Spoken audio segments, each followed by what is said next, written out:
ആ പഴുപ്പെടുത്ത് ഞങ്ങൾ മിക്സിയിലിട്ട് അരച്ച് ആ ശംഖുപുഷ്പം അതിലേക്ക് ചേർക്കും. അതിനുശേഷം അത് അരിച്ചെടുത്ത് വെയിലത്ത് ഉണക്കാൻ വെച്ചു. അതിനുശേഷം ഞങ്ങൾ ആ കിട്ടിയ പേപ്പർ ഇളക്കിയെടുത്ത് അതുകൊണ്ട് അനേകം ക്രാഫ്റ്റുകൾ ചെയ്തു.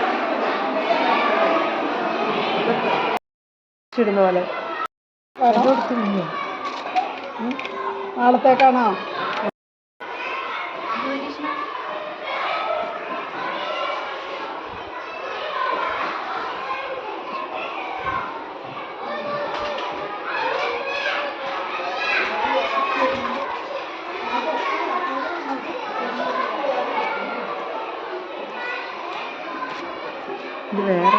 ഇത് വേറെ വെള്ളത്തിലിട്ട് വെക്കണമായിരുന്നു. നേരത്തെ നമുക്ക് കിട്ടിയ പഴുപ്പ് മിക്സിയിലിട്ട് അരിച്ചെടുക്കുന്നു. ശേഷം നമ്മൾ അത് അരിപ്പ് ഉപയോഗിച്ച് അരിച്ചെടുക്കുന്നു.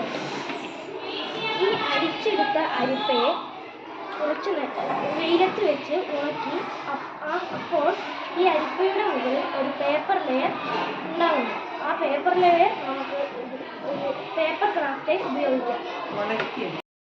നമസ്കാരം. ഇത് ഞങ്ങളുടെ ക്ലാസ്സിൽ നിന്ന് കളക്ട് ചെയ്ത കുറച്ച് വേസ്റ്റ് പേപ്പറാണ്. അത് ഞങ്ങൾ മുറിച്ച് വെള്ളത്തിലിട്ട് കുതിർത്തെടുത്തു. ഇതിന് ശേഷം നാച്ചുറൽ കളറായിട്ടുള്ള ശംഖുപുഷ്പത്തിൻ്റെ ചൂടുവെള്ളത്തിലിട്ട് അതിൻ്റെ നീല കളർ എടുത്ത് ഈ പേപ്പർ പൾപ്പുമായി അരച്ച് ചേർത്ത് ഒരു ക്രാഫ്റ്റ് ഐറ്റമാണ് ഉണ്ടാക്കുന്നത്.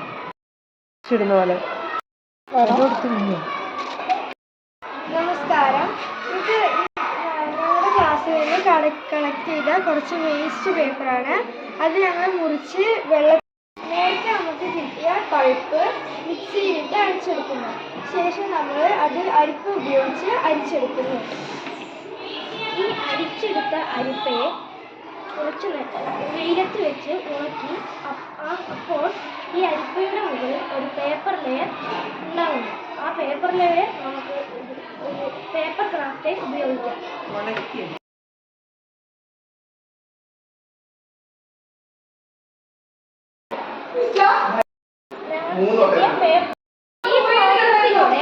വെയിലത്ത് വെച്ച് ഉണക്കിയെടുത്ത പേപ്പർ